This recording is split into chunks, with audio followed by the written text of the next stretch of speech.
guys, good morning. I wanted to show you this quick little tip and trick. So I actually do this to all of my work. This happens to be one of my students' work, a gorgeous little cup as you can see. So sometimes we hand build a cup and it has quite a bit of wobble to it. So you can do this during all the greenware stages. I really prefer to start it like leather hard, and then you can do it bone dry also. And you can also do it when it's best, it's a little bit harder to do. But all you do is you just rub it on sandpaper in circular motions a couple of times. Sorry, it's gonna be really annoying. The noise is not fun, but it's well worth the result. There we go. Make sure that your surface is nice and even that you're doing it on.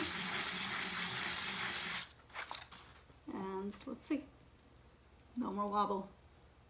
Easy as that. I will tell you, I have all of my windows and doors open here. If you're doing this in an enclosed space, you really should be wearing a mask, a respirator, because this clay dust can get into your lungs.